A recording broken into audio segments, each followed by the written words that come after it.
예수님에 대한 증거 이런 제목으로 잠깐 하나님의 말씀을 재상고하고자 합니다. 예수님에 대한 증거, 정확하게 표현한다면 세례 요한이 증거한 예수님 이렇게 표현할 수 있겠고, 세례 요한이 예수님에 대해서 증거함 이렇게도 말할 수 있을 것 같아요. 그리고 그 뒷부분에 이제 예수님이 세례 받을 때 성령 하나님이 비둘기같이 임하시고 또 하늘이 열리고 성부 하나님께서 이는 내 사랑하는 아들이요 나의 기뻐하는 자라고 이렇게 증거한, 하나님도 바로 예수님이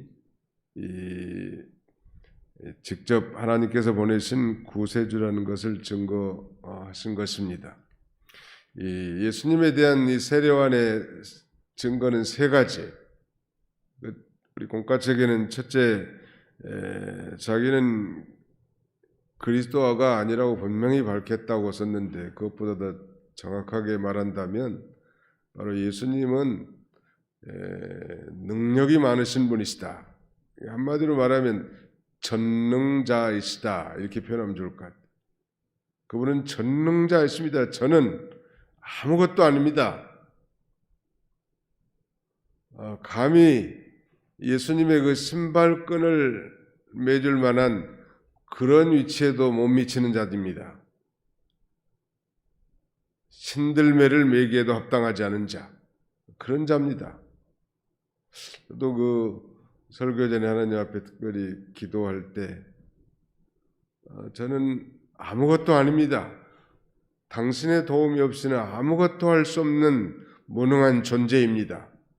그러므로 하나님께서 이 시간 능력을 베풀어 주시고 주의 백성들에게 생명의 도를 담대하게 증거할 수 있게 하옵소서.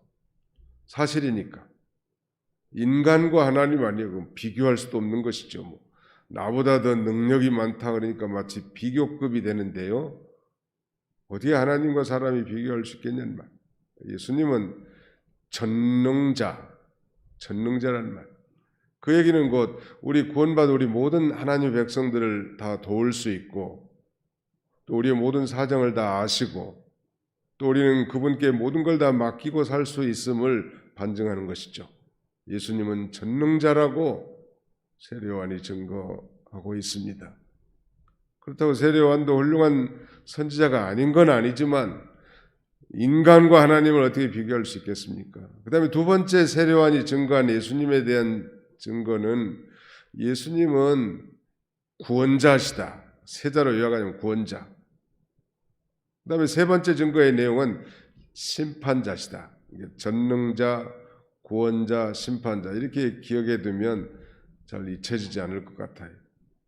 그는 나는 물로 세례를 주거니와 그는 이 불과 성령으로 세례를 주는 자라고, 즉 불세례인 성령으로 말미암아 정말 우상이 복주는 줄 알고 하나님도 알지 못하는 죄 많은 인생들로 하여금 이 복음이 성령으로 믿어지도록 역사하게 하시는, 즉 중생시키시는 분, 우리의 구원자시라고, 나는 감히 그 앞에 설 수 없는 그런 존재라고 자신이 그리스도 아닌 걸 밝히 증거하면서 예수님에 대해서 이렇게 증거한 것입니다. 나는 물로 세례를 주거니와. 그렇다고 요한의 물세례는 인간으로 말미암은 건 아닙니다. 예수님께서 말씀하신 것처럼 요한의 세례가 하늘로 쏘냐 땅으로 쏘냐, 그 바리새인들 대답 제대로 못했다는 말. 하나님이 허락하신 것이기 때문이죠. 그러나 그 물세례하고 성령 세례는 비교할 수가 없는 것이죠. 물세례는 다만 이제 죄 많은 백성들로 하여금 내 뒤에 오실 예수 그리스도를 영접하도록 회개를 촉구하고, 또 회개한다고 하는 사람들을 요단강에서 물로 세례를 줬을 뿐이죠. 반복하지만 이 백성들로 하여금 자신들의 그 죄악된 행실을 깨달아 뉘우치고 더 나아가서는 새로운 삶을 결단하게 하는, 즉 그리스도를 영접하게 하는 세례가 요한의 세례지만, 예수님은 그 사람을 구원시킬 수 있는 중생시킬 수 있는 그런 분이시다. 그 말이에요. 성령과 불로 세례를 줄 자라는 것은. 오늘 우리 그리스도인들은 모두 다 불세례를 받은 자예요. 믿으시면 아멘 합시다. 예, 불세례. 불세례는 다른 말로 성령 세례라는 말. 뭐 좀 어려운 표현이긴 하지만 성령을 받았다 그런 말이에요. 성령을 받았다. 우리 안에는 성령님이 계십니다. 너희가 성전인 것과 하나님의 성령이 너희 안에 거하신 줄 알지 못하느냐. 이와 같이 하나님의 성전을 더럽히면 하나님께서 그 사람을 멸하시리라. 하나님의 성령이 너희 안에 거하신 줄 알지 못하느냐. 하나님의 성령이 우리 안에 계시단 말. 그 성령님의 인도와 주장을 온전히 받는 삶, 그것이 바로 성령 충만한 삶이죠. 자기 충만은 자기 주장과 자기 감정대로 사는 인생이 우리가 그러기 쉽거든요. 부패성이 있기 때문에. 그러나 그 부패성을 따라가지 않고 우리 중생한 영이 날마다 성령의 인도를 따라가는 그것이 좀 어렵죠. 추상적인 것 같습니다만은 성령은 진리 영이니까 늘 하나님 말씀을 사랑하고 성경을 읽고 그 말씀을 따라가는 삶이 곧 성령을 따라가는 삶이에요. 성령은 결코 진리와 따로 역사하지 않습니다. 진리의 영이셔. 모든 사람들을 진리 가운데로 인도하신다는.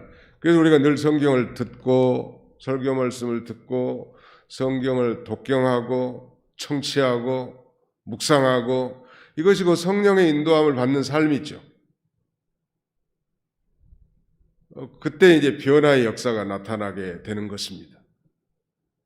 그런데 변화가 없다. 그건 성령의 인도를 따라 살지 않고 여전히 종교 생활하면서 자기의 주장, 자기 뜻, 자기 생각, 자기가 하겠다는 거, 자기가 안 하겠다는 거, 이거 전부 다 육신의 생각 아니겠습니까? 그렇게 사니까 일생 예수를 믿어도 예수 냄새가 나지 않습니다. 예수님의 향기가 나오지 않아요. 성령의 사람이 변화가 되는 것인데 말이죠. 바로 예수님은 성령으로 세례를 주실 분이다. 이 말은 성령으로 우리를 구원하실 분이시다. 성령으로 우리를 중생시키신 분이시다는 뜻이죠. 누구든지 고린도전서 12장 3절에 누구든지 성령으로 아니하고는 예수를 주라 할 자가 없느니라 그랬으니까 우리가 주님이라고 부른 것은 곧 성령을 받은 증거란. 근데 더 강조하고 싶은 것은 그 성령님의 좀 친숙하고 밀접하고 이렇게 동행하는 그런 삶이 우리에게 요구됩니다. 성령님 오늘도 이 새벽에 나왔는데 비몽사몽간에 앉았다 그냥 가지 않게 해주시고 성령님 주님이 원하시는 기도 주님이 기뻐하시는 뜻을 찾아 오늘도 이 새벽 시간에 짧은 시간이지만 간절히 기도하게 하옵소서. 그렇게 성령님께 의탁하라는 날. 신약시대는 특별히 성령의 시대와 같을 만큼 주도적으로 역사하는 것입니다. 지금. 그 다음에 세 번째는 이 심판자시다. 예수 그리스도가. 장차 예수 그리스도께서 재림하시면 이 마지막 때 알곡은과 창고에 들이고 쭉정이는 불에 태운다고 하지 않았습니까? 알곡과 쭉정이를 가르는 심판자로 장차 예수님이 자기의 타작마당을 정하시고 심판하실 것입니다. 마치 키를 가지고 알곡과 쭉정이를 갈라내는 것처럼 자기 타작마당이라는 건 바로 이 세상을 가리키는 건데요. 하나님께서 알곡은 어떤 사람일까? 가장 평촌에 가면 고속도로 진로 옆에 알곡교회라는 교회가 있어요. 교회 이름이 알곡교회. 그 교회만 뭐 알곡이 있는 건 아니겠지만은 그 교회 담임 목사님은 아마 자기 교회 모든 성도들이 알곡처럼 충실하게 잘 연걸어서 천국에 들어가기를 바라는 마음으로 그렇게 이름을 지은 것 같아요. 그 알곡이라고 하는 건 예수를 자신의 구주로 믿고 이제 하나님 말씀에 순종하며 사는 삶이겠죠. 예수 안 믿는 건 이 쭉정이라고.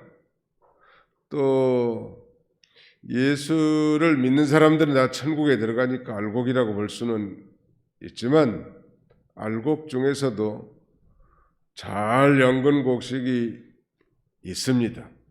다 천국에 들어가지만 그 쌀들도 보면 뭐 좋은 쌀이 있잖아요. 그렇지 못한 쌀들도 있고. 그러나 천국에 들어가면 마찬가지. 이제 그런 이 알곡과 죽정이를 갈라내는 심판자가 될 것을 이렇게 말씀하셨고요. 뒷부분에 이제 세례 요한이 당대에 분봉한 그 헤롯 안티파스를 책망합니다. 그의 계수씨를 아내로 취해가지고 말이죠. 그런 불의하고 불법한 것을 책망하다가 감옥에 툭 대가지고 마침내 목배임을 당하여 죽고 그의 사명이 끝나고 이제 예수님이 세례를 받고 예수님이 직접 복음을 증거하는 새 시대가 도래하게 됐죠. 예수님은 세례받을 필요가 없습니다. 세례 요한의 세례는 회개를 촉구하고 예수님을 영접하도록 하는 그런 세례인데 예수님은 뭐 죄도 없으신 분이시고 의로우신 분인데 왜 세례를 받았을까? 그건 바로 성경이 증거한 대로 요한복음 3장 11절 12절에 있는 대로 그 의를 이루기 위해서 인간에 세운 제도도 예수님이 순종하신 거예요. 우리도 마찬가지 이 세상에 살지만 우리는 이중 국적자이죠. 대한민국 주민등록을 가진 한국 서울 시민인과 동시에 천국 시민이기도 하니까 천국법도 지켜야 되고 서울 시민으로서 한국법도 지켜야 되는 거죠. 그러나 두 법 중에 뭐가 더 우월할까? 천국법이 우월합니다. 이 천국법과 이 세상법이 충돌할 때는 우리는 가차없이 천국법을 따라야 할 그런 존재들이죠. 오늘 그 세례 요한, 예수님에 대해서 세례 요한이 증거한 이 세 가지 전능자, 한번 따라합시다. 전능자, 구원자, 심판자. 바로 예수님이 바로 우리의 주님이시고 구원자고 전능자고 심판자신데 이 주님을 의지함으로 승리하는 저와 여러분들이 다 되시기를 주님의 이름으로 축원합니다. 거룩하신 우리 아버지 하나님 감사합니다. 이 새벽에도 저희를 주의 전으로 인도하시고 샛별과 같이 빛나는 하나님의 종들로서 자신의 계도와 위치를 지키며 가정과 교회와 주의 종들과 하나님의 나라를 위해서 늘 불철주야 기도할 수 있는 이 믿음과 사명과 특권을 주시고 오늘까지 인도하심을 진심으로 감사하고 감사를 드립니다. 아버지 하나님 코로나19로 말미암아 참으로 어려운 가운데 있는 이 시국 우리가 이 전에 전무후무하게 경험하지 못한 전대미문의 이 놀라운 이 전염병 재앙을 당하면서 정말 우리 자신들이 깊이 기도하고 과연 우리를 향하신 주님의 메시지가 무엇인지를 깨달아서 참으로 잘 이겨나갈 수 있도록 우리 하나님께서 은혜 베풀어 주시기를 간절히 바라고 원합니다. 세례 요한이 예수님에 대해서 이렇게 증거한 것처럼 우리도 그렇게 믿고 우리의 삶 가운데 남은 생에 예수님이 전능자시고 구원자시며 심판자라는 이 놀라운 사실을 증거하는 생애를 살아갈 수 있는 저희가 되게 해주시고 이를 위하여 필요한 모든 물질도 명예도 영광도 허락하시고 가정의 축복도 허락하시고 건강도 허락하셔서 이 사명을 잘 감당하도록 은혜 베풀어 주시기를 원합니다. 자비로우신 우리 아버지 하나님께서 오늘 우리의 종일토록 드리는 예배를 통하여 하나님께서 영광을 받아주시고 우리 하나님과 교통하며 또 우리 하나님의 성호를 찬양하며 우리의 삶 가운데 역사하신 하나님의 놀라운 주권과 인도하심을 노래하며 영광 돌리는 복된 성일이 되도록 우리 하나님께서 은혜 베풀어 주시기를 간절히 바라옵고 원합니다. 오늘 우리의 모든 드리는 예배를 통하여 하나님 홀로 영광 받아주시고 우리에게 한없는 은혜의 시간이 되게 해주시기를 원하옵고 예수님의 이름으로 기도하옵나이다. 아멘. 하늘에 계신